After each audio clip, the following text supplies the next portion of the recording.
sore. Kita akan mulai dari pertemuan pertama dari 4 pertemuan dari mata kuliah metode penelitian. Dalam mata kuliah ini, teman-teman, hasil akhirnya adalah nanti diharapkan teman-teman menghasilkan sebuah proposal. Dan ini adalah alur perkuliahan praktik kita, di mana yang berwarna krem atau pink ini adalah jadwal tutorial. Jadi tutorial kita, jadwal webinar. Webinar kita ada pada sesi 2, sesi 4, sesi 6, dan sesi 7. Di mana webinar yang kita lakukan ini akan menjelaskan tugas yang akan dikerjakan sama teman-teman semuanya pada minggu berikutnya. Gitu. Jadi pada aktivitas belajar 2 sesi 2 kita webinar, dan pada minggu berikutnya pada aktivitas belajar 3 itu teman-teman diwajibkan untuk mengumpulkan tugas 1. Gitu. Dan hasil akhirnya teman-teman diharapkan menghasilkan sebuah proposal, yakni dari bab 1 sampai bab 3 yang teman-teman kerjakan sendiri dan akan saya pandu step by step, insya Allah. Ada pertanyaan sebelum kita mulai? Ada pertanyaan? Nah, ini tugas satunya. Tugas 1 ini adalah yang paling berat. Yang paling berat, maksudnya yang berat itu tugas 1 dan tugas 4 ya. Nah, ini tugas 1 ada 3. Membuat satu topik penelitian. Nah, teman-teman di sini saya anggap belum pernah melakukan penelitian ya. Atau memang udah pernah melakukan penelitian yang membuat proposal penelitian? Belum ya, saya anggap aja belum ya. Karena Belum, Ibu. Oke. Kemarin katanya memang di Prodi itu adalah teman-teman itu memang belum pernah. Dan ini ketika teman-teman menghasilkan proposal nanti, dan itu berlanjut lagi nanti pada mata kuliah selanjutnya. Jadi proposal yang teman-teman pelajari di sini, nanti pada semester berikutnya teman-teman mengambil mata kuliah, kalau tidak salah itu adalah artikel ilmiah atau penelitian, saya kurang tahu, tapi itu melanjutkan dari mata kuliah metode penelitian ini. Ini teman-teman jurusannya apa ya, kalau boleh tahu? Kalau saya ilmu administrasi negara, Bu. Oke, yang lainnya Bu, masih saya ada? juga. Ilmu administrasi Sama, Bu. negara juga. Oke. Berarti semuanya sama ya. Nah, jadi tugas satunya yakni membuat satu topik penelitian. Berarti satu topik penelitian yang memang berhubungan dengan mata kuliah metode administrasi negara. Nah, kemarin itu juga saya berkaca dari kemarin, ada yang mengumpulkan tugas tentang kesehatan, kayak gitu. Itu kan nggak nyambung ya. Jadi teman-teman membuat satu topik penelitian yang benar-benar teman-teman itu bukan kuasai ya, teman-teman mengambil mata kuliah di program apa dan itu yang harus diteliti. Lalu mencari, membaca, merangkum, dan mencatat minimal 10 referensi yang terlibat dalam 5 tahun terakhir. 5 diantaranya artikel jurnal, artikel jurnal dan dari buku. Lalu membuat kerangka proposal atau outline berdasarkan topik pada tugas sebelumnya. Nah, itu tugas pertama teman-teman, dan ini nilainya adalah 20% dari keseluruhannya. Jadi misalnya teman-teman ini dapat 100, jadi ini diambil 20%-nya. Jadi tugas 2 nanti 20%, tugas 3 20%, dan tugas akhir itu 40%. Jadi misalnya kalau teman-teman bisa membuat tugas 4 dan tugas 1, tugas 4 40%, tugas 1 itu 20%, jadi 60%. Nah, teman-teman itu belum lulus. Kenapa? Karena batas ambang nilainya itu adalah 75 kalau nggak salah saya, minimal ya, minimal.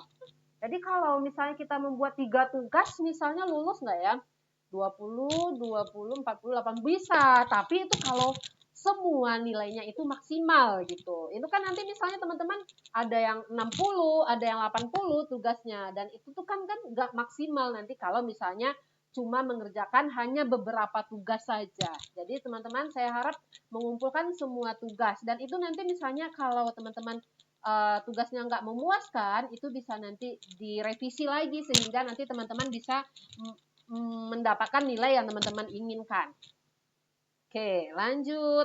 Nah, ini nih, tugas yang pertama. Nah, ini sebenarnya adalah panduan untuk saya, untuk tutor menilai. Jadi misalnya teman-teman mengumpulkan ada 3 tugas tadi. Nah, ini tugas pertama ini nih. Misalnya saya kasih ini 30, nggak bisa saya kasih 30 aja. Harus ada harus ada acuannya, dan ini adalah acuannya. Kesesuaian topik proposal dengan bidang keilmuan. Kelogisan topik, misalnya dia sesuai sih tapi nggak logis. Misalnya dia mengambil penelitian di seluruh Indonesia. Misalnya efektivitas MBG dalam meningkatkan angka kecukupan gizi di Indonesia. Itu kan nggak logis ya. Kenapa? Karena itu ngambilnya di Indonesia gitu kan. Susah sekali, apalagi kan teman-teman kan ada yang bekerja juga. Itu nggak akan mungkin dikerjakan. Itu nggak akan mungkin dikerjakan oleh mahasiswa-mahasiswa UT. Yang gimana ya logisnya, kita ngambil aja di satu bidang. Misalnya teman-teman bekerja di di kantor kelurahan misalnya. Ya udah kita ngambil di kelurahan aja, misalnya mengenai birokrasi pelayanan misalnya. Itu logis itu di kantor kelurahan tersebut. Itu bisa diteliti dan itu dalam cakupan teman-teman gitu, dan itu sangat bisa diteliti. Lalu keterkaitan bidang ilmu. Teman-teman tadi jurusannya administrasi negara. Nggak mungkin teman-teman mengumpulkan proposal penelitian yang berhubungan dengan vaksin COVID misalnya. Itu kemarin ada itu. Ada yang pengukuran debit air. Itu kan kemana ya? Ya ampun, itu kan jauh banget. Itu kan ke teknik ya jadinya gitu. Atau mengambil penelitian tentang budaya. Itu kan nggak nyambung juga. Jadi harus logis, harus bisa kita teliti dan terkait dengan bidang ilmu. Dan kemutahiran ilmu. Kemutahiran ilmu itu maksudnya terupdate. Ada teman-teman yang meneliti kemarin itu tentang PKH. PKH itu udah lama loh diimplementasikan sejak tahun 2000, sejak SBY, sejak tahun 2007 ya. Sejak tahun 2007. Kita ambil PKH. Boleh sih, boleh. Tapi itu nanti jatuhnya tidak memenuhi kemutahiran ilmu. Bagaimana kalau saya ngambil PKH aja, Ibu? Karena ada yang bisa saya teliti nih. Saya bisa menelitinya karena di dekat rumah saya gitu. Atau saya kenal dengan fasilitatornya, atau saya di sebelah saya nih sering ada pertemuan PKH.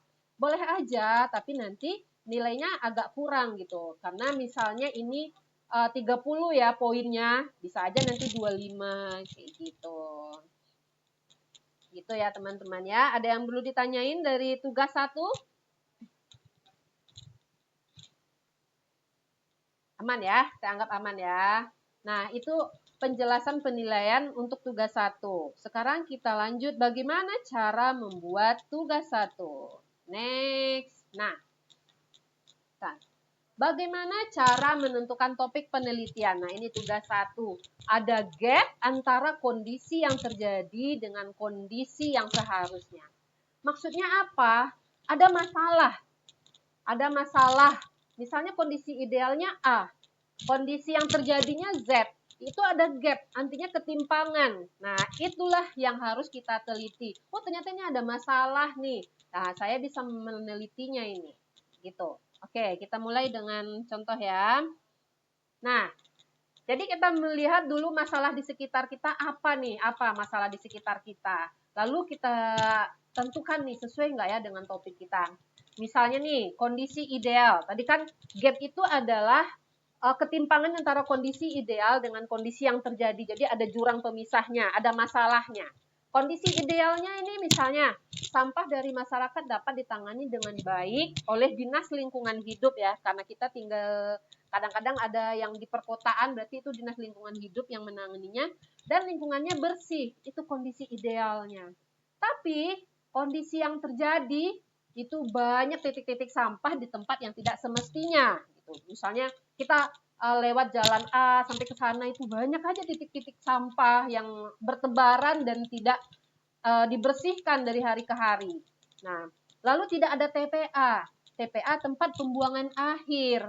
Lalu selanjutnya banyak masyarakat yang membuang sampah ke sungai dan tidak ada sanksinya. Nah, lalu masalahnya bisa aja ada dinas lingkungan hidup, tapi mereka tidak melaksanakan tugasnya. Itu kan ada gap ya, ada jurang antara kondisi ideal dengan kondisi yang terjadi. Itu bisa diteliti, misal judulnya strategi pengelolaan sampah di tingkat Pemkot atau Dinas Lingkungan Hidup di suatu kota. Jadi nggak kita ngambil di Indonesia, tapi kita harus meneliti di kota mana gitu. Karena kita administrasi negara, jadi kita harus jatuhnya biasanya ke lembaga ya, strategi pengelolaan sampah. Atau misalnya sebentar, pemberdayaan bank sampah, itu juga bisa itu kalau bank sampah, tentang pemberdayaan. Oke. Apa saya terlalu cepat ngomongnya? Tidak, Ibu. Oke. Bagus. Ada pertanyaan? Tidak ada, Ibu. Oke. Kita lanjut ya, teman-teman. Bentar. Oke. Nah, ini nih. Ini masuk poin ketiga penilaian kemutahiran ya, karena MBG kan belum sampai 2 tahun ya, baru 1 tahunan ya. Nah, ini mutakhir sekali nih ilmunya, udah masuk ini poin penilaian yang terakhir tadi tuh teman-teman ya. Kondisi idealnya misalnya MBG dapat memperbaiki gizi pelajar, gizi anak sekolah ya yang menerimanya, memperbaiki perekonomian masyarakat sekitar melalui UMKM dan pemanfaatan produk pertanian lokal, karena mereka kan menggunakan cabai, bawang. Nah, dari sana mereka memanfaatkan produk-produk pertanian lokal. Nah, itu kondisi idealnya ya. Dari mana kita dapat itu? Dapat kondisi ideal ini dari tujuan MBG. Misalnya kita baca peraturan-peraturannya. Dari keputusan tentang MBG itu ada. Lalu, kondisi yang terjadi. Teman-teman pasti tahu lah ya bagaimana tentang ricuhnya MBG ini kan ya. Teman-teman pasti baca berita kan ya. Keracunan massal, distribusi yang lambat, misalnya harusnya jam 8 tapi jam 10 sehingga makanannya itu udah basi gitu. Ditemukan bahan baku yang tidak segar, itu sama ya dengan distribusi yang lambat. Rendahnya standar gizi. Ini rendahnya standar gizi misalnya makanan yang disajikan, makanan cepat saji atau penuh dengan tepung-tepungan dengan gula-gulaan. Itu kan nggak ada gizinya ya. Lalu tidak menggunakan produk pertanian lokal dan menggunakan produk ultra proses. Nah, itu kan ada gap ya, kondisi yang harusnya terjadi. Tujuan MBG itu sebenarnya katanya memperbaiki gizi ya. Tapi kondisi di lapangannya begitu gitu. Jadi teman-teman melihat masalahnya harus jeli, melihat masalahnya ini apa gitu. Jadi setelah kita melihat masalahnya apa, kita bisa melihat topiknya, implementasi kebijakan MBG di Kota Padang Panjang tahun 2026. Harus ada tempatnya, harus ada tahunnya gitu. Dan tempatnya ini harus teman-teman bisa menelitinya, misalnya di kelurahan atau misalnya posyandu di kelurahan ini. Nah, itu kan walaupun kecil skopnya, tapi teman-teman bisa menelitinya. Misalnya di tingkat di tingkat kelurahan itu ya, RT, RW itu bisa kalau memang ada masalahnya. Nah, itu untuk yang pertama ya teman-teman. Udah kebayang nggak ya apa topik penelitian yang teman-teman lakukan misalnya di tempat kerja gitu?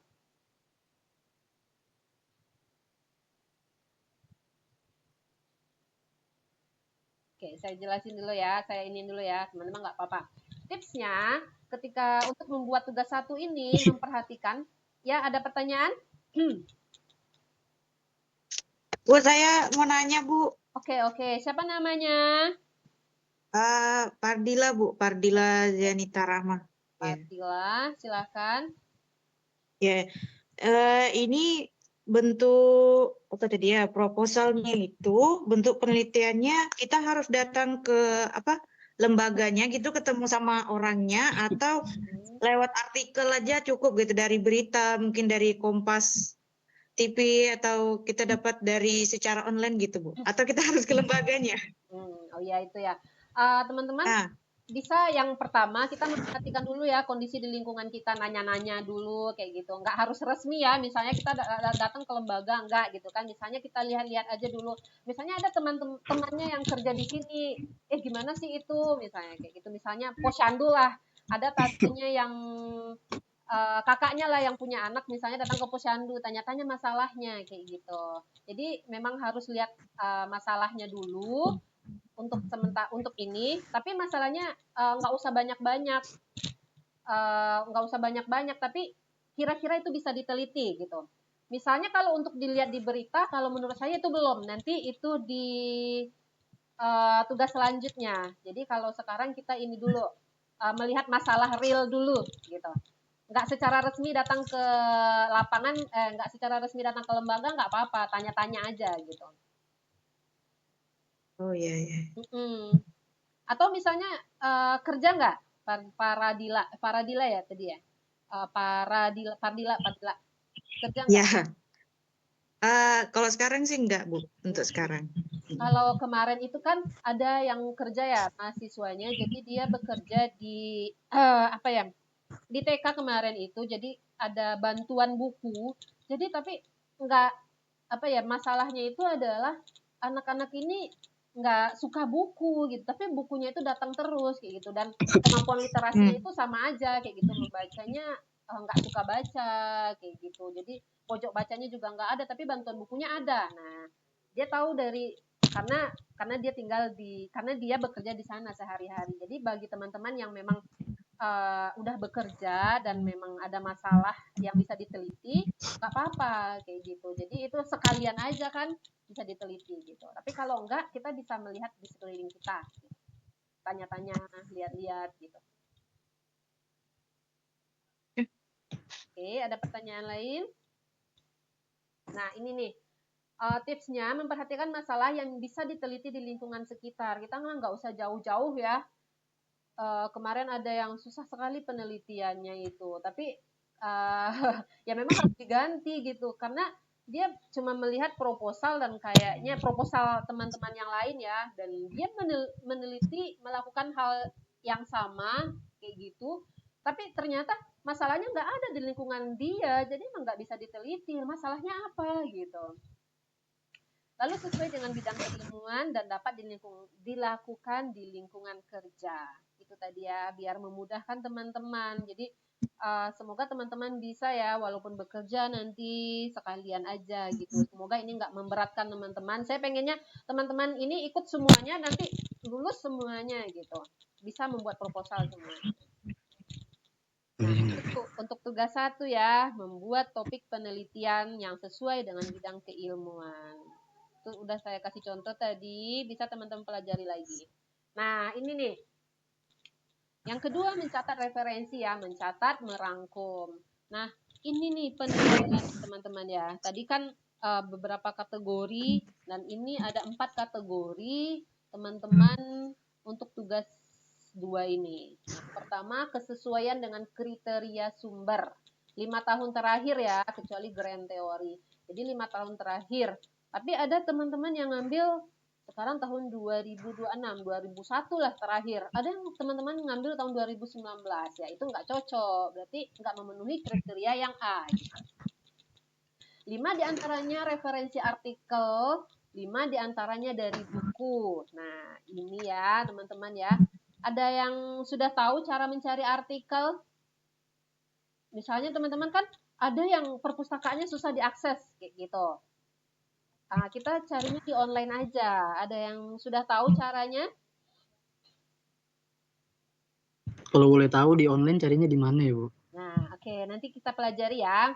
Ya, teman-teman kayaknya ini memang harus online ya. Soalnya kalau misalnya bekerja atau teman-teman lagi sibuk, mendatangi perpustakaan juga susah ya. Dan ini nanti kita akan mempelajari bagaimana cara mencari referensi dari online, dari sumber yang terpercaya. Lalu pemahaman terhadap isi sumber.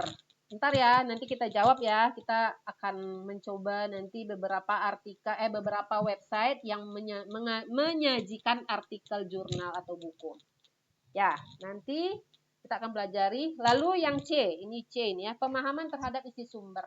Tadi kan tugasnya merangkum ya. Jadi kalau merangkum itu kan memparafrase, membaca dulu, lalu kita memparafrase dengan kalimat kita sendiri. Apa sih bacaan ini? Ini tentang ini nih. Gitu.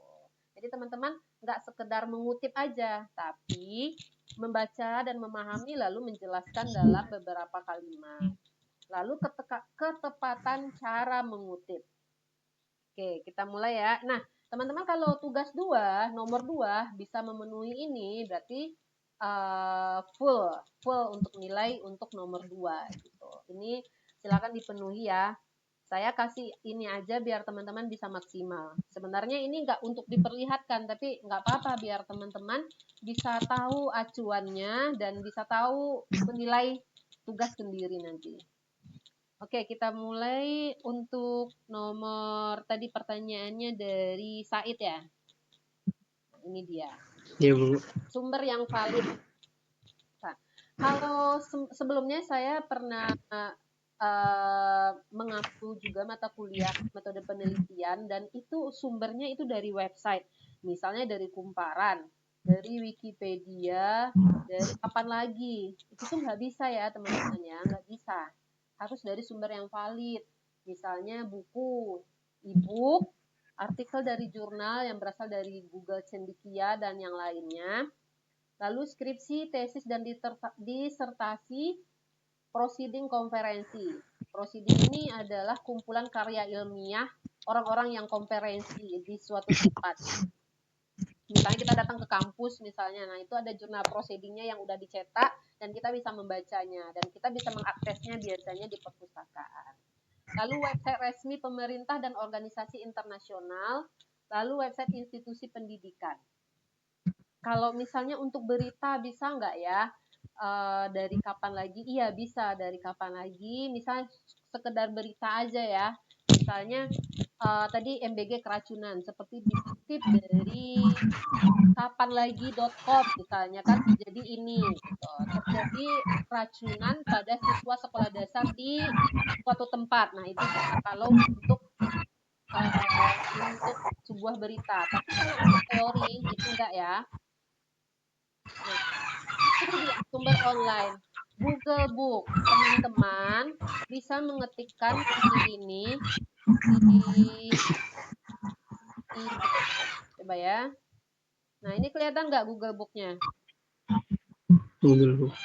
Kelihatan nggak Kelihatan, saya Bu. sharingnya? Nah, coba ya, Kelihatan, Bu. literasi usia dini, saya cari ya. Nah, ini kan banyak nih literasi. Misalnya kalau kita fokus ke literasi, ini ada banyak nih. Ya, teman-teman ya, literasi usia dini. Jadi mesti dibaca, mesti disimpulkan terkait teorinya aja. Jangan semua buku ya, tapi teori yang dibutuhkan di parafrase. Oke, ini lama kayaknya. Ini daftar pustakanya aja. Nah, teman-teman bisa baca nanti bagian yang penting, dilihat dari daftar pustakanya nanti ya. Nah, itu ya, satu. Lalu selanjutnya, sebentar. Walah. Nah, Google Scholar atau Google Cendekia. Boleh teman-teman buka di Google-nya Google Cendekia atau Google Scholar. Itu kumpulan artikel-artikel dari jurnal-jurnal. Misal kita buka di sini nih Google Cendekia. Nah, ini dia Google Scholar ya. Nah, itu boleh teman-teman mencari ini di sini nanti. Misalnya ini nih, tentang apa ya kita cari? Sebentar. MBG mungkin coba kita cari ya kalau ada. Enggak, ini pakai bahasa Inggris ternyata. Enggak. Makan bergizi gratis mungkin kalau ada. Gratis. Nah, ini nih. Nah, ini teman-teman bisa download ini, bisa baca, dan ini juga bisa dijadiin rujukan. Nah, ini nih. Mana downloadnya ya? Nah, ini PDF bahasa Indonesia. Gitu. Oke, teman-teman, ada satu tadi Google Book, dan yang kedua ada Google Scholar atau Google Cendekia, dan yang ketiga adalah Science Direct. Science Direct, coba ya, kita coba. Science Direct. Nah, ini khusus untuk bahasa Inggris nih. Bolehlah praktek teman-teman ya, kalau misalnya lagi ada laptop, kalau ada HP yang nganggur, atau di HP-nya teman-teman. Nih, find artikel. Misalnya saya nyari read aloud. Read aloud itu literasi ya. Literasi aja deh.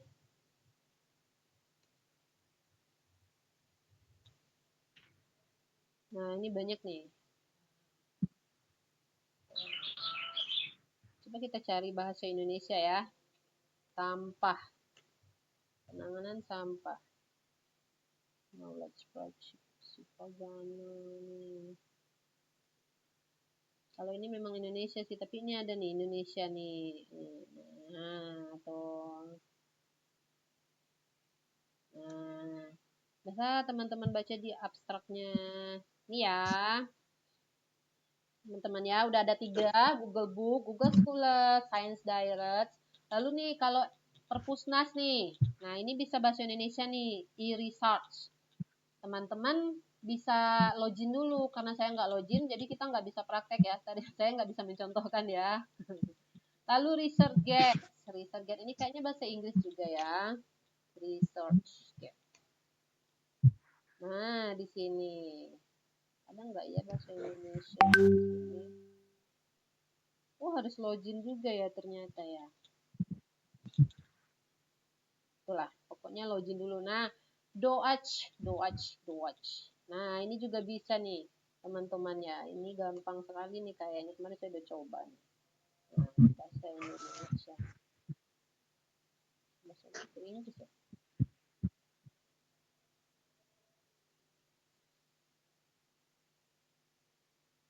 Lama juga ya untuk mencarinya ya.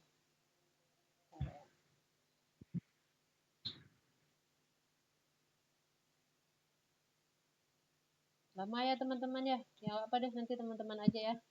Nah, itu teman-teman sumber online yang bisa teman-teman akses ya dari HP, dari gawai, dari laptop teman-teman.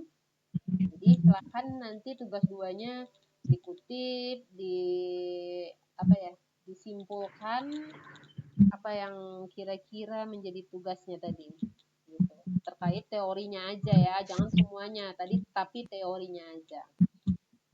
Coba kita lihat dulu tugas yang kedua sebentar. Ulang lagi ya. Nah, mencari, membaca, merangkum referensi ya. Ini loh referensinya, ini teori-teorinya yang muncul gitu. 5 dari artikel dan 5 dari buku, minimal 10 tahun terakhir. Nah, oke teman-teman. Untuk tugas 3-nya apa? Saya nggak nulisin di sini, tapi membuat kerangka proposal. Nah, ini agak berat nih. Tapi karena ini baru awal, teman-teman, jadi disederhanakan aja dulu outline-nya ya, kerangka proposalnya ya. Kerangka proposalnya itu bab 1, bab 2, bab 3. Tapi nggak lengkap ya, yang namanya outline. Yang kita baru belajar, apa aja tadi ya yang bab 1. Nah, ini dia. Judulnya misalnya apa, atau topik lah. Misal kalau teman-teman belum ada judul yang pas, inilah topik saya, masalahnya ini gitu. Nah, pendahuluannya itu teman-teman isi dengan apa nih? Nah, latar belakang masalah, identifikasi masalah, ini yang bab 1 nih. Bentar. Ini bab 1 pendahuluan, identifikasi masalah, rumusan masalah, tujuan penelitian dan manfaat penelitian. Teman-teman kan kemarin di sesi kemarin disuruh mempelajari salah satu proposal ya. Teman-teman bisa melihat apa aja sih yang ada di sana. Tapi teman-teman nggak kompleks ya bikinnya, ini nggak harus lengkap. Bikin misalnya satu paragraf gitu, outline-nya aja, yang sederhananya aja gitu. Misalnya masalahnya ini nih yang saya temukan untuk latar belakang masalah kayak gitu. Lalu untuk identifikasi masalah ini, masalah yang lebih pas, yang lebih fokus kayak gitu. rumusan masalahnya, teman-teman bisa nanti lihat di contohnya, misalnya bagaimana penanganan sampah di kota ini, kayak gitu. Yang sederhana aja dulu, nanti kita akan jelaskan pada pertemuan ketiga nanti. Lalu tujuan penelitian dan manfaat penelitian. Itu untuk bab 1 ya. Teman-teman jangan menganggap untuk yang nomor 3 ini ribet ya. Bikin yang simple aja dulu. Nanti kalau nggak jelas, coba ditanyain sama saya lagi. Tapi teman-teman silakan pelajari dulu proposal yang ada yang bisa teman-teman akses. Nah, ini nih latar belakang masalah. Ini sebenarnya yang lengkap ya, teman-teman. Ini nggak usah. Oke, ini nih rumusan masalah. Ini kayaknya terlalu dalam ini ya, belum kayaknya ya.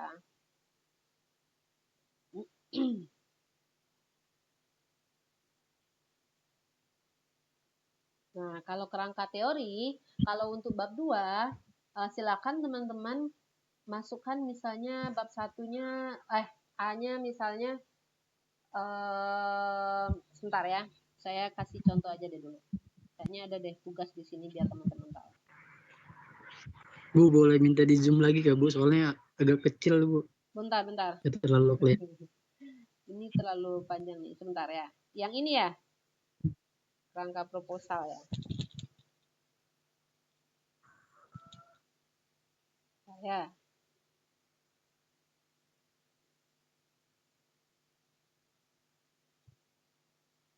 Nih.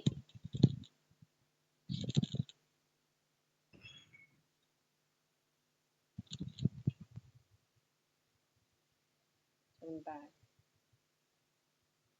Rumusan masalah. Saya ada tugas nih teman-teman, kita berlatih dulu ya. Mencoba untuk membuat rumusan masalah, identifikasi masalah. Misalnya dari yang mana ya? Bentar. Nah, ini aja ya misalnya ya. Ini kan tujuannya implementasi kebijakan MBG di Kota Padang Panjang tahun 2026. Sekarang ini misalnya judulnya ya, masalahnya adalah ini nih. Masalahnya ini nih, keracunan massal, distribusi yang lambat, ditemukan bahan baku yang tidak segar. Nah, sekarang kita teman-teman berlatih membuat tadi masalahnya udah jelas ya, rumusan masalah. Rumusan masalah. Silakan diketik di kolom komentar atau kolom message. Silakan diketik rumusan masalahnya apa. Coba ya, ntar. Rumusan masalah. Nah, ini nih rumusan masalah. Harus dalam kalimat tanya. Bisa 1 atau 2. Bagaimana implementasi? Nah, kalau ini kan contohnya tanyanya bagaimana implementasi peraturan wali kota Padang nomor 12 tahun 2015. Ini judulnya tahu nggak? Implementasi peraturan wali kota Padang nomor 12 tahun 2015 tentang santunan kematian. Jadi, rumusan masalah adalah judul dalam bentuk kata tanya. Gitu.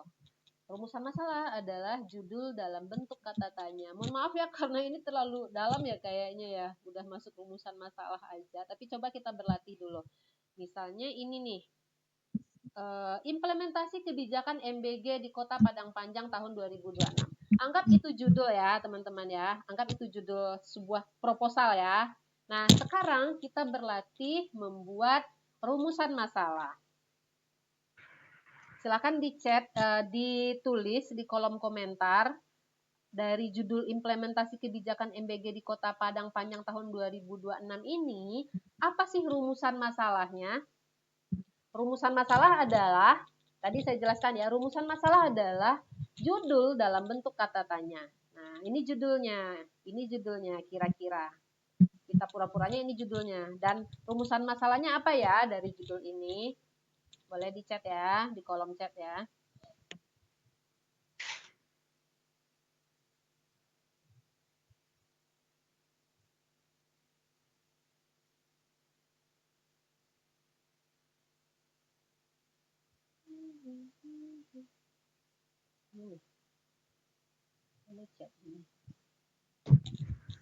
Ya, saya tunggu di chat ya teman-teman ya.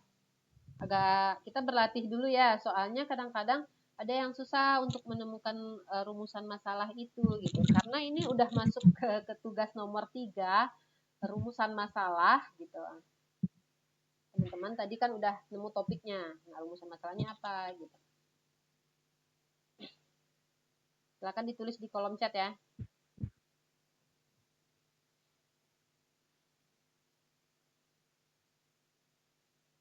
Implementasi judul. Implementasi program makan bergizi gratis di Kota Padang.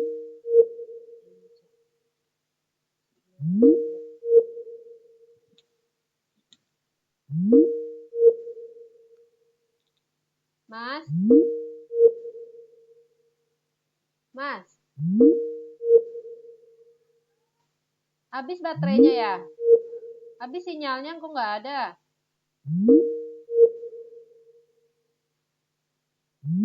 Mas?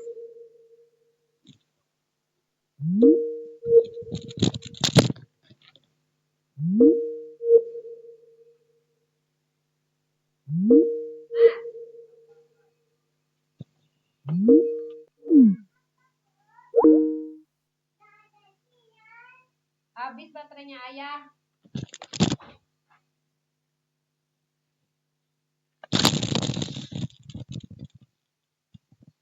Habis baterainya ayah.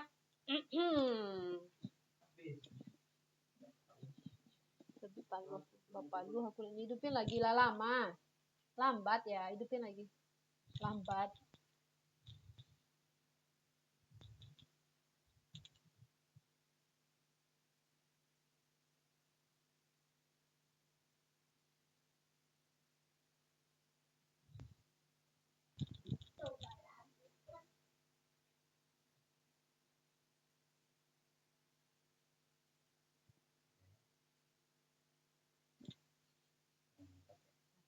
Cara.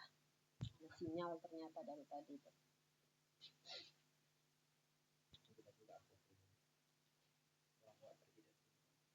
Mau kemana kamu? Tapi itu jadinya dari tadi nih. Udah 4 5.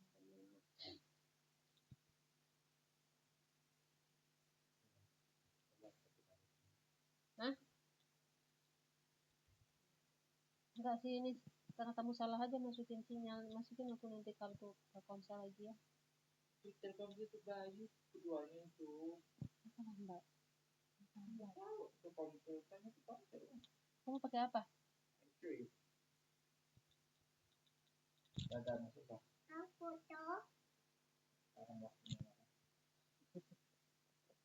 Tabi, aduh aku dehnya.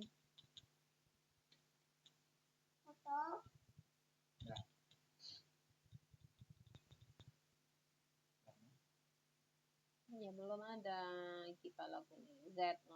Connect ya, Z021DB ini ya. Hah? Belum. Z ini apa nih? Belum aku nih. Disconnect dah.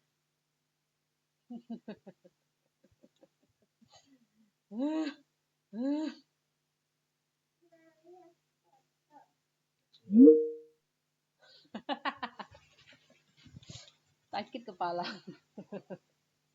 Mohon maaf ya. Mohon maaf ya teman-teman ya. Ada aja nih masalahnya. Oke teman-teman ya. Ih, mati lagi nih sinyalnya. Gimana sih nih?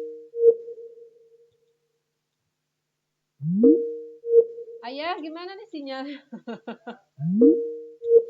Ini kok hold on. Ini kok hold on. Allahu Akbar. Di connect lah. Kenapa nggak connect? Allahu Akbar. Udah. Udah nak. Maaf ya Allah. Oke teman-teman. Mohon maaf ya karena sinyalnya terganggu. Oke, faktor-faktor. Nih. Mohon maaf ya teman-temannya, ini sinyalnya lagi jelek. Ini faktor-faktor apa yang menghambat implementasi? Oke, ini. Ada lagi nggak jawabannya? Bentar, ini nggak bisa diposisikan ke bawah ya?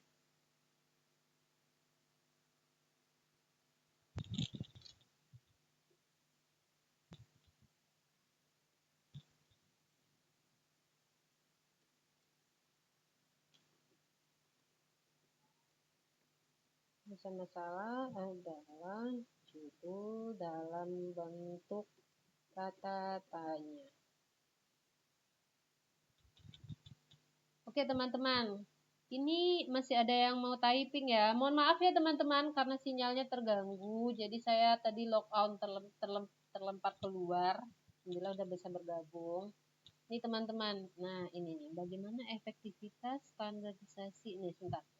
Faktor-faktor apa yang mendukung dan menghambat implementasi kebijakan MBG di Padang Panjang? Bisa, bagaimana efektivitas distribusi dan standarisasi menu makan?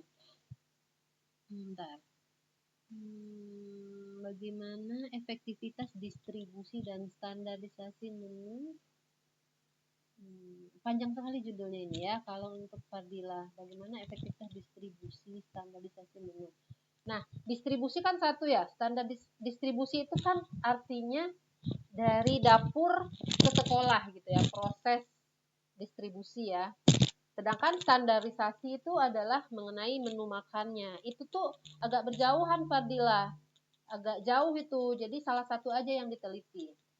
Distribusi kah atau standarisasi menu gitu. Jadi kita harus fokus gitu. Kalau misalnya keduanya itu nanti nggak bisa sejalan. Kenapa? Karena itu halnya berbeda. Distribusinya proses dari penghantaran makanan, sedangkan standarisasi adalah proses menunya itu. Yang sesuai dengan keilmuan kita adalah proses distribusi ya. Kalau standarisasi ini mungkin orang kesehatan kali ya, yang lebih cocoknya ya. Oke, makasih ya. Untuk Fardila, makasih ya. Untuk Ritama, faktor-faktor apa yang mendukung dan menghambat implementasi kebijakan MBG di Padang Panjang? Ya, ini bisa diteliti nih, faktor-faktor yang mendukung dan menghambat implementasi. Jadi nanti kita lihat apa teori tentang implementasi. Dari sana kita bisa melihat acuan kita nanti, teori implementasi itu nanti yang untuk meneliti, untuk acuan kita dalam meneliti gitu. Ada lagi yang menjawab? Oke, saya sharing screen lagi coba.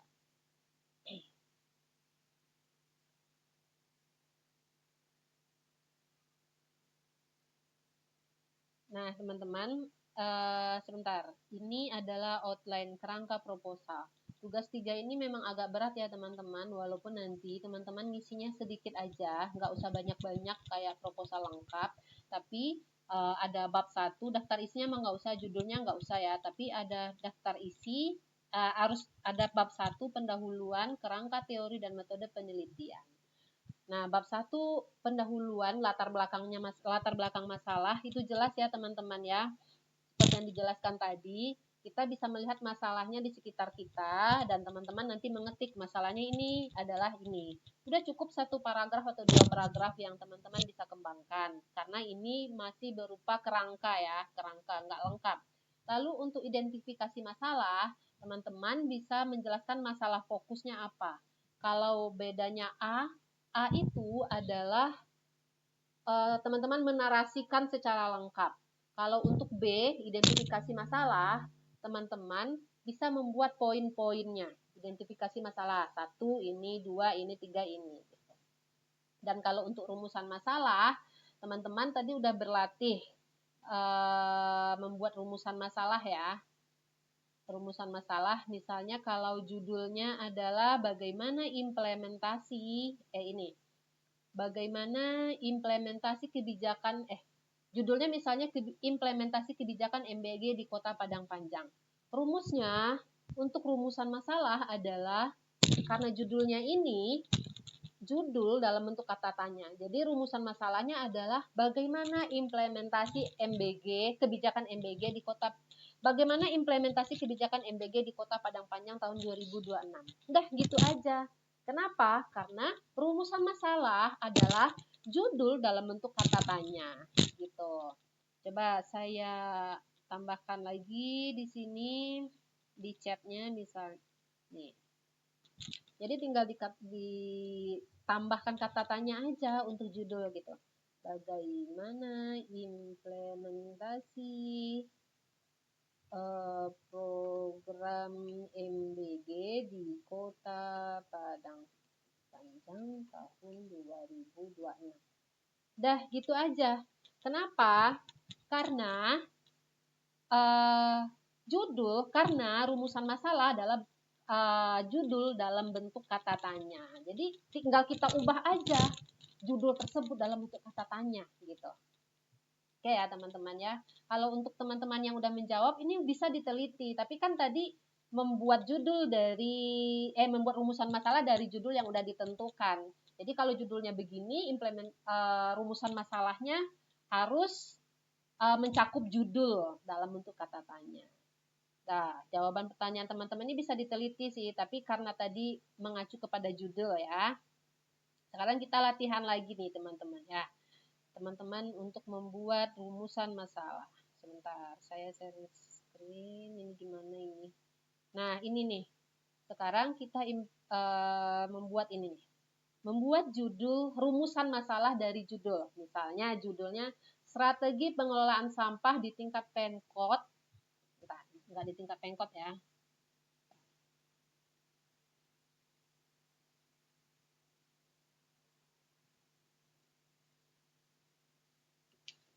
Nah, ini nih, anggap ini judul ya, judul penelitian ya. Apa ya rumusan masalahnya? Coba silakan teman-teman berlatih lagi di kolom chat. Kita buat judul dari kata tanya ini. Kita bikin kata tanya dari judul ini. Oh, gimana ya?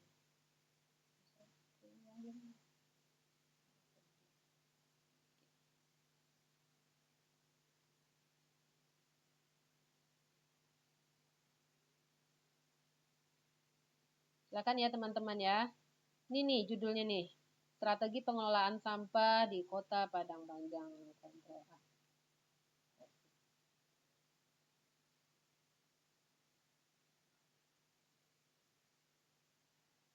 Nih, judulnya ini nih. Ctrl V. Nah, silakan buat ininya ya. Di kolom chat silakan ya. Silakan buat rumusan masalahnya.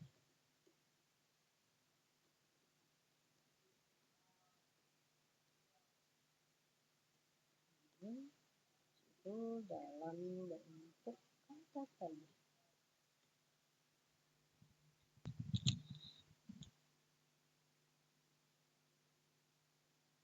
Tuh, silakan di kolom chat bagi teman-teman yang tadi belum berpartisipasi, kita latihan dulu membuat rumusan masalah ya.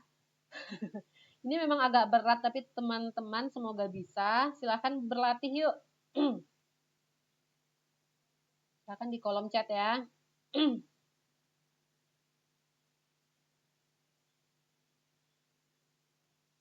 Bagaimana strategi pengelolaan sampah pada Dinas Lingkungan Hidup di Kota X? Ya, betul, Pardila, betul ya. Ada tanda tanya nih, bagaimana strategi pengelolaan sampah? Ya, ini udah betul ini. Ada lagi yang lain?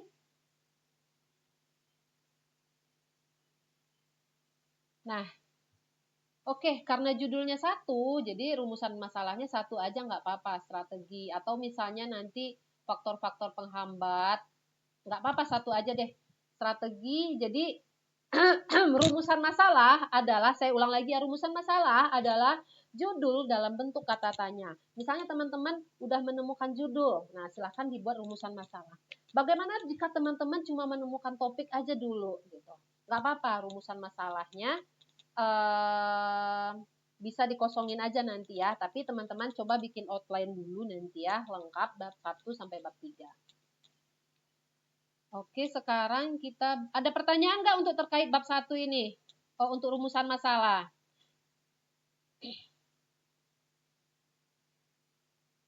Nah, ini bab 1 nih, tujuan penelitian. Tadi identifikasi A sama B udah belajar, lalu C rumusan masalah udah. Untuk tujuan penelitian dan manfaat penelitian, teman-teman bisa melihat ke proposal yang teman-teman baca. Atau nanti saya coba kirimkan proposal penelitian saya. Nanti teman-teman bisa lihat ya. Kita lanjut ke bab 2. Bentar, ini bab 1. Wow, panjang kali. Nah, ini rumusan masalah. Belum. Kita bab 2 aja ya, karena ini sebentar nanti. Nah, kerangka teori nih. Kerangka teori. Iya. Nah, kerangka teori kita bab 2. Tadi bab 1 saya menjelaskan sedikit aja ke masalah, rumusan masalah, tujuan penelitian dan manfaat penelitian. Untuk tujuan penelitian dan manfaat penelitian itu sebenarnya hampir mirip, tapi teman-teman nanti bisa baca, nanti saya kirimkan contoh proposal ya. Karena waktunya terbatas, kita lanjut ke bab 2 ya. Kerangka teori. Tadi kita udah belajar bagaimana sih cara mencari sumber yang tepat, dari sumber yang valid, sumber yang terpercaya. Nah, bab 2 ini penuh dengan sumber-sumber. Jadi kalau misalnya bab 1 itu lebih kita meneliti tentang bagaimana realita di lapangan, bagaimana wawancara kita dengan orang-orang di sekeliling yang mengetahui tentang masalahnya. Nah, bab 2 ini penuh dengan teori-teori. Dari mana kita mendapatkannya? Dari buku, dari jurnal, dari artikel, seperti yang tadi saya sharing tadi ya, dari artikel-artikel online. Nah, dari sana kita mendapatkan teorinya. Nah, sumber yang ditelaah harus berkaitan atau menunjang penjelasan mengenai masalah yang diteliti. Misalnya, kita mengambil judul tentang implementasi. Berarti teorinya itu adalah tentang implementasi. Bukan teori tentang formulasi, tapi teori tentang implementasi. 2, referensi yang dipilih harus mewakili pendapat yang menunjang dan yang bertentangan dengan masalah yang diteliti. Maksudnya apa? Jadi misalnya ada pendapat para ahli tentang teori ini, misalnya tentang tentang gizi misalnya. Nah, kita harus mencari tentang gizi juga, bagaimana implementasi MBG. Nah, kita juga harus mencari tentang teori implementasi, lalu kita juga mencari teori tentang literasi gizi ya, bagaimana gizi yang seimbang, bagaimana gizi yang cocok untuk anak sekolah. Nah, kita harus melihat teorinya itu. Dan referensi harus dari berbagai sumber seperti tadi yang telah jelaskan. Oke, sebentar. Kita latihan dulu ya. Misal, nah, ini. Saya akan menuliskan di chat dari judul ini, Strategi Pengelolaan Sampah pada Dinas Lingkungan Hidup di Kota X. Saya akan mencoba menuliskan apa aja sih teori-teori yang kita butuhkan. Oke, mana sih ini chatnya? Maaf ya. Strategi pengelolaan sampah pada dinas. Nah, dari judul di atas, maka teori yang dibutuhkan.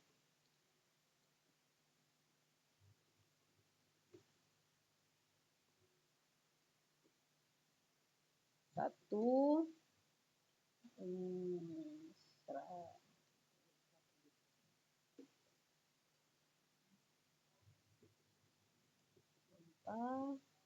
dua,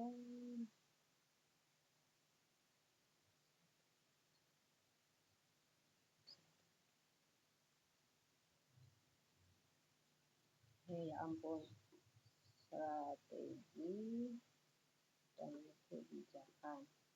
Dua, tiga.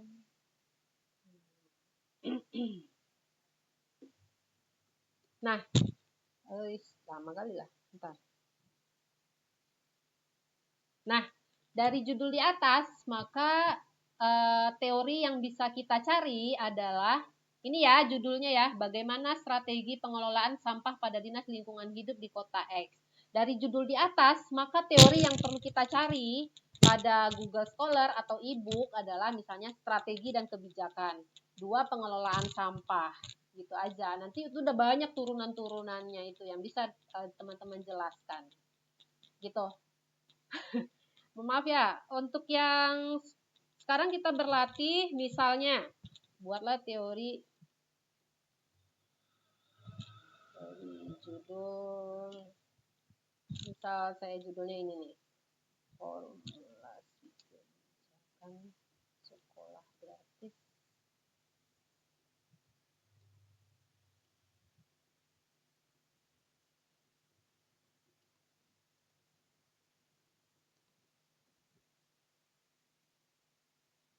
Nah, teman-teman, silakan cari teori, buat poin-poin teori yang akan teman-teman cari di Google Scholar atau e-book dari judul ini.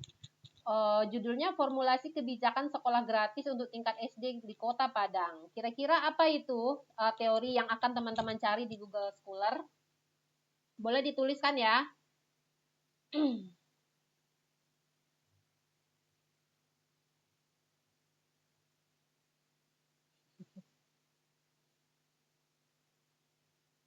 Itu 2 atau 3 bisa itu.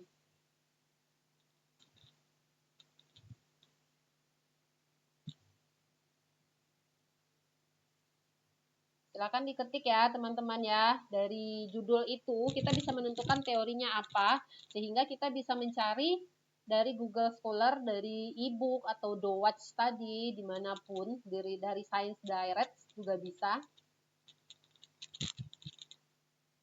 Silakan dituliskan di kolom chat apa ya teori yang akan kita carikannya. 1 apa, 2 apa, 3 apa. Silakan diketik ya. Kalau nggak ngerti silakan ya, angkat tangan aja, di open mic aja. Memang ini agak lebih menantang ini mata kuliah ini, teman-teman.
Silakan teman-teman yang mau berlatih, karena kalau kita nggak latihan nanti agak susah nanti. Kita mencoba untuk membuat bab 1, bab 2 yang bisa kita buat, yang bisa dipraktekkan secara singkat di sini.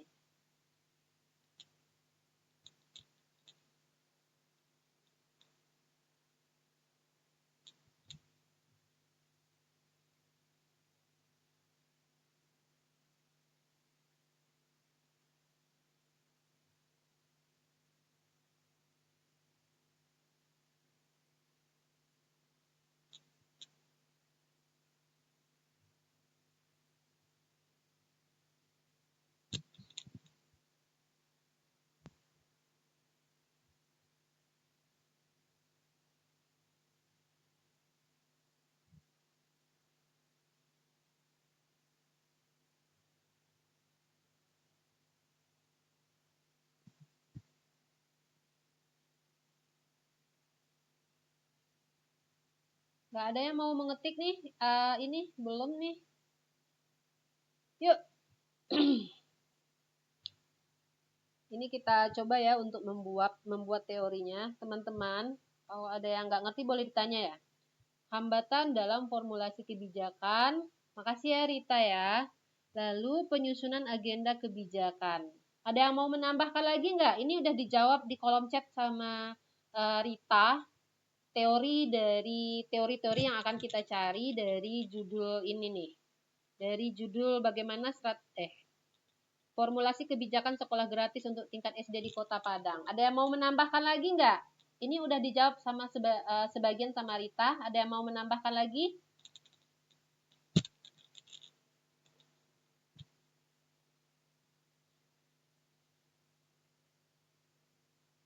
Silakan ya teman-teman ya.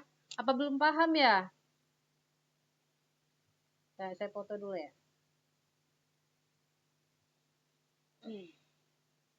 Atau ada pertanyaan terkait bab 2?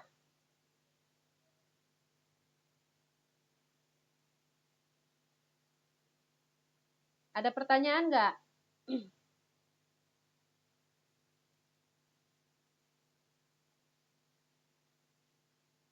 Nggak ada yang mau menambahkan lagi ya teman-teman ya. Ada pertanyaan nggak kira-kira? Oke, dari judul di atas, oke saya tambahkan ya. 1. Teori formulasi. 2. Teori kebijakan sekolah gratis. Teori pendidikan. Nah, bentar. Saya enter kok nggak mau deh. Nah, ini nih. Dari jawaban Rita ini hambatan dalam formulasi kebijakan. Itu bisa ya nanti bagian subbabnya. Tapi judul besarnya adalah formulasi kebijakan ya Rita ya. Jadi nanti di dalam subbabnya itu hambatannya dalam formulasi itu apa aja gitu. Jadi judul besarnya aja dulu formulasi kebijakan, teori formulasi. Jadi kita cari nanti di Google Scholar apa teori formulasi, teorinya apa ya, tokohnya siapa, nah sumbernya dari mana kita cari. Lalu penyusunan agenda kebijakan. Ya, ini agenda kebijakan ini sama dengan formulasi ya. Kalau dalam mata kuliah kebijakan publik, formulasi itu sama dengan agenda penyusunan agenda kebijakan. Jadi 1 dan 2 itu poinnya hampir sama. Nah, lalu kalau yang menurut saya teori formulasi, lalu teori kebijakan sekolah gratis dan teori pendidikan. Jadi dari judul itu teman-teman bisa menentukan ada 3 teori. Dan 3 teori itu nanti teman-teman bisa mencari apa aja sih yang terkait dengan formulasi. Formulasi kebijakan misalnya proses-prosesnya apa aja. Itu banyak nanti dijelaskan dalam bab 2 itu. Lalu pendapatnya siapa? Ini pendapat tokoh A, pendapat tokoh B, pendapat tokoh C. Masukin semuanya, minimal ada 5 tokoh yang teman-teman masukin dari teori formulasi ini, dari satu teori itu gitu. Dan selanjutnya teman-teman memparafrasekannya. Oke. Selanjutnya coba ya kita berlatih dulu. Saya bikin lagi contohnya teman-teman ya, biar bisa tambah lagi ya. Analisis dulu. Bentar ya.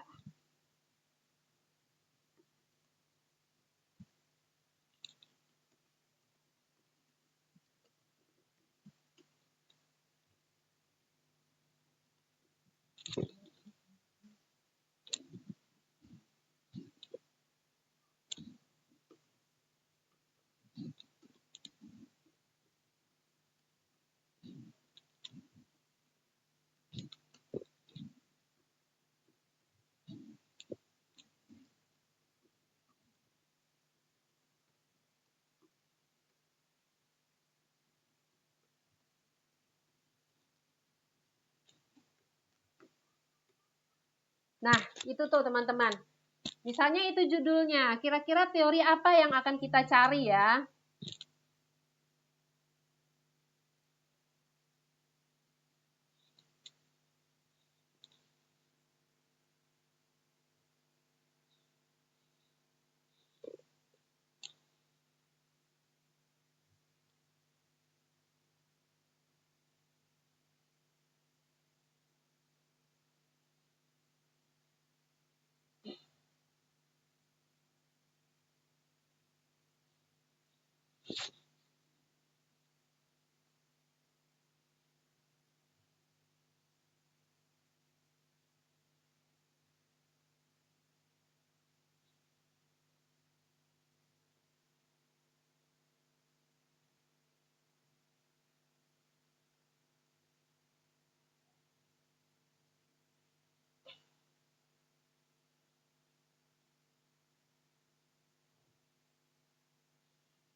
Silakan diketikkan.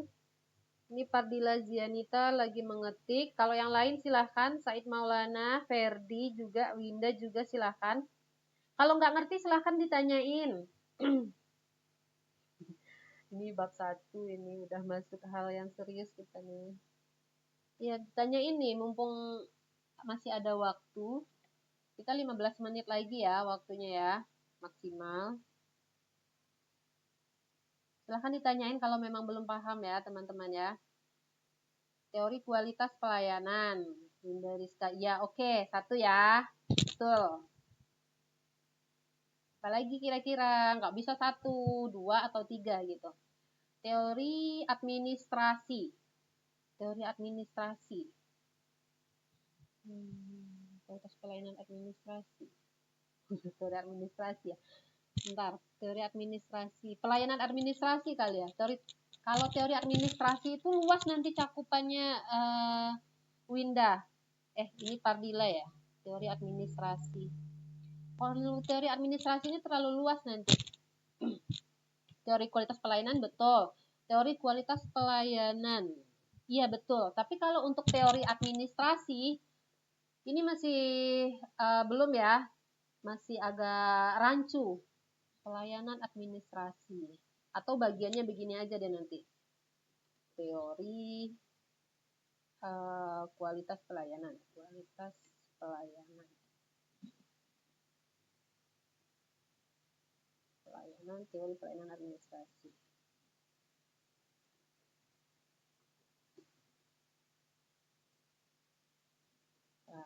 Nah, kalau teori pelayanan administrasi itu bisa itu. Kalau teori administrasi itu agak susah itu, agak rancu itu. Teori kepuasan masyarakat,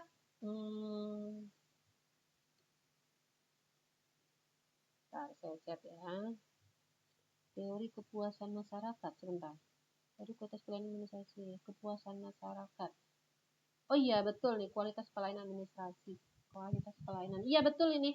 Teori saya catat ya di sini ya. Kepuasan masyarakat. Ya betul, teori administrasi kependudukan.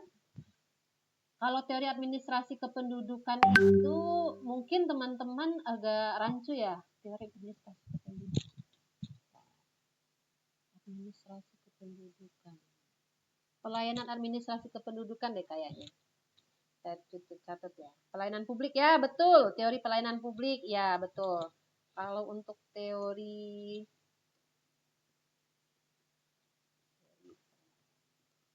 publik, betul. Kalau teori administrasi pendidikan mana tadi? Kepuasan masyarakat. Administrasi pendidikan. Mungkin ini kali ya, teori administrasi kependudukan. Proses administrasi pendidikan kali. Bentar.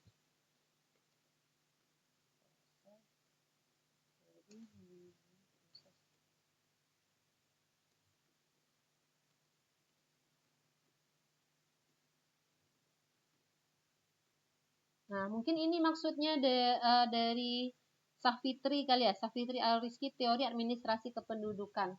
Soalnya kan administrasi kependudukan itu kan nama jenis layanannya, jadi agak susah kita mencari teorinya. Jadi teori proses pelayanan publik aja ya.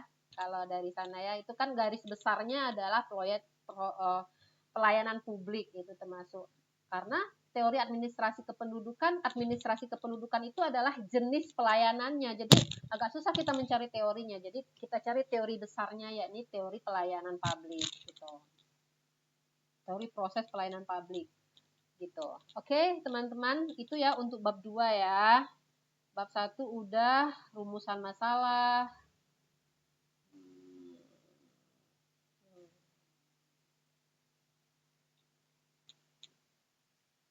Oke, ini tujuan penelitian. Nah, ini nih tujuan penelitian teman-teman. Kita balik lagi ya, menjawab rumusan masalah penelitian. Bentar, ini saya bagiin aja ya di grup ya, agak susah. Nanti saya bagiin di grup ini. Nah, udah. Kerangka teori. Sekarang, ada pertanyaan nggak teman-teman untuk bab 1 dan bab 3?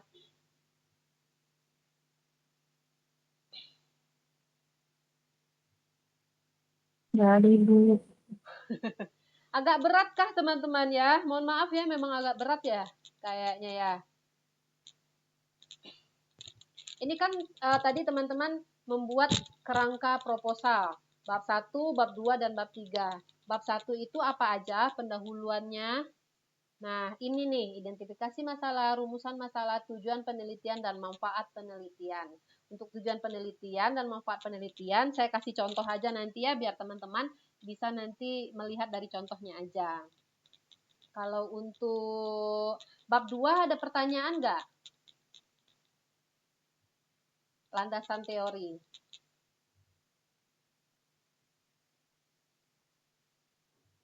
Nggak ada ya? Oke. Apa ya kira-kira? Nah, saya bertanya ya. Tadi kan saya udah jelasin bab 1 dan bab 2. Bab 1 dan bab 2. Apa sih bedanya bab 1 dan bab 2 itu?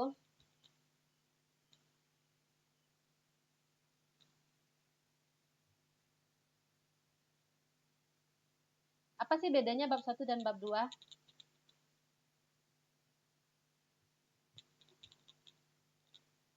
Nah, ya, kalau bab 1 itu isinya itu tentang masalah ya, latar belakang masalah. Jadi isinya tentang masalah yang kita teliti dari pengamatan, dari wawancara. Nah, itu bab 1 ininya kategorinya ya, bab 1.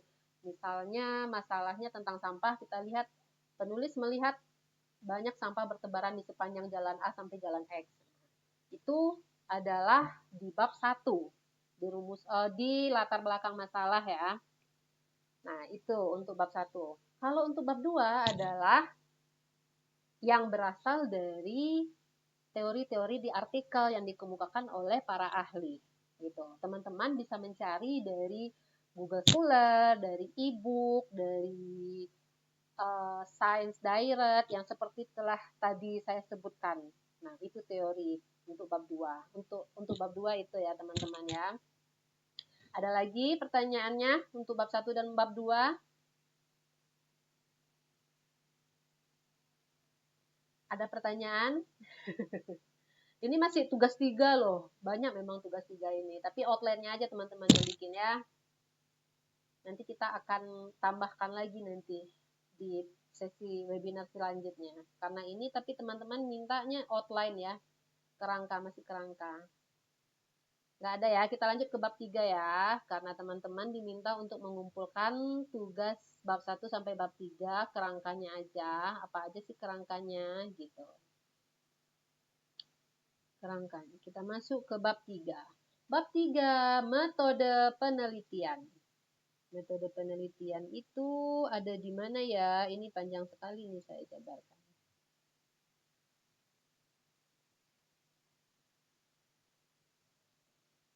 Wow, mana nih metode penelitian? Bentar.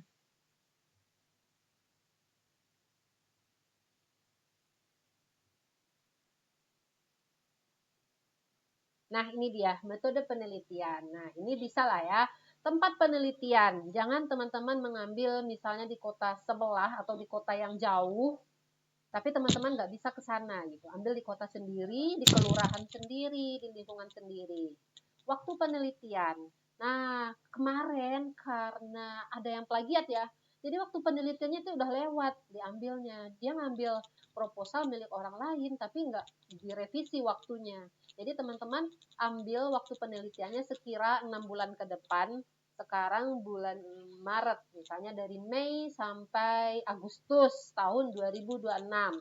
Penelitian ini memakan waktu 3 bulan, sekira 3 bulan dari bulan ini sampai bulan itu tahun 2026 ya. Jangan lupa yang akan datang, bulan yang akan datang. Kalau bulan yang lewat ya nggak mungkin ya. Lalu jenis penelitian. Penelitian ini ada 2 jenis ya, penelitian kualitatif dan penelitian kuantitatif. Ini teman-teman bisa belajar dulu nanti, tapi kalau belum paham nanti saya akan jelaskan, tapi ini tidak terlalu butuh ya. Yang teman-teman butuhkan adalah garis besarnya aja dulu. Lalu sumber data dan teknik pengumpulan data. Sumber data ini misalnya dari wawancara, dari survei, nah itu sumber datanya, dari pengamatan atau observasi gitu. Kalau teknik analisa data, Ini tergantung nanti jenis penelitiannya kualitatif kah atau kuantitatif. Ini nggak usah dulu ya diisi ya.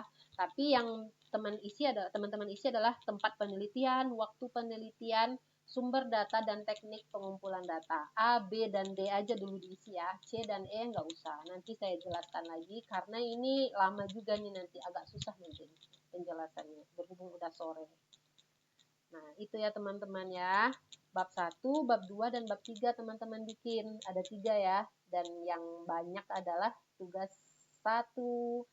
Yang paling banyak adalah tugas 3. Gitu teman-teman. Jadi, tugas yang pertama adalah menentukan topik penelitian. Topik penelitiannya apa ya? Di sekitar ya.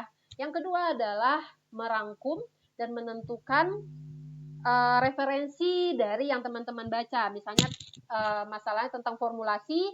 Nah, kita lihat teori tentang implementasi dari 10 sumber ya. 10 sumber kan tadi kan? Dan yang ketiga adalah membuat garis besar. Ya, gimana? Iya, Ibu. Ya, 10 sumber tadi, 5 buku dan 5 artikel lainnya. Susah sekali ya, enggak susah kok. Mudah-mudahan bisa. Tadi kan udah ada sumber yang bisa diakses di internet. Itu banyak sekali. Itu ada ribuan, ratusan ribu artikel-artikel yang bisa teman-teman akses. Nah, sesuaikan aja dengan judul dan topiknya. Dan yang ketiga adalah membuat outline atau rancangan penelitian bab 1, bab 2, dan bab 3. Yang enggak banyak-banyak ya. Bab 1 itu masalahnya apa, rumusan masalahnya apa, tujuan penelitiannya apa, dan manfaat penelitiannya apa. Lalu yang kedua, teorinya apa aja, nggak usah dijabarkan, A, B, C, D, udah itu aja kayak gitu. Itu aja ya. Yang ketiga, bab 3. Bab 3 itu adalah waktunya di mana, tempatnya di mana, tempat penelitian, waktunya kapan, tentukan aja 3 bulan atau 6 bulan ke depan. Lalu teknik pengumpulan data melalui wawancara kah, melalui pengamatan, atau melalui survei. Gitu teman-teman, jangan puyeng ya. Oke, ini tugas berat loh, tapi besok tugas 2 itu enggak ribet. Gimana?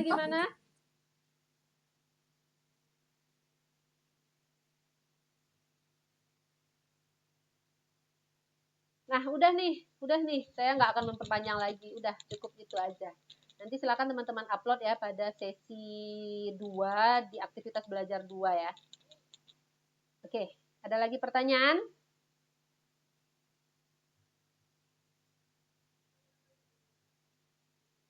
Nggak ada ya. Beneran nggak ada nih. Mudah-mudahan nanti ya. Kalau ada, silakan japri saya atau chat ya di kolom komentar. Di WA grup ya, biar teman-teman yang lain bisa baca. Saya benar-benar mengharapkan teman-teman, walaupun ini susah, ini menantang ya bagi teman-teman, karena wow, udah susah sekali ini, bab 1, bab 2, bab 3. Tapi mudah-mudahan teman-teman dari proses yang sederhana ini nanti bisa menghasilkan proposal yang lebih lengkap. Udah, nggak usah lengkap-lengkap dulu, yang sederhananya aja dulu, masalahnya apa, teorinya apa, udah gitu aja. Nah ya teman-teman ya, silahkan ditanyain nanti ya japri saya ya. Mudah-mudahan teman-teman bisa bikin sendiri. Kalau ada pertanyaan silahkan. Silahkan, kalau sekarang udah selesai. Oke, Said Maulana mau bertanya? Sepertinya open mic. Tidak, Bu. Nggak ada nih yang mau bertanya nih. Udah ya, kalau gitu saya cukupkan aja, nanti saya akan kirim contoh proposal di WA group, semoga teman-teman bisa belajar dari sana. Oke, selamat sore ya, makasih ya udah datang, udah menyimak pembelajaran ini, dan mudah-mudahan teman-teman bisa membuat tugas sesuai tepat waktunya. Dadah, assalamualaikum. Waalaikumsalam Ibu. Terima kasih. Jangan lupa tanya ya di grup ya atau japri ya. Dadah. Silakan live. Iya Ibu. Silakan live pertemuan ini. Sampai jumpa pada pertemuan selanjutnya. Sudah. Iya Ibu.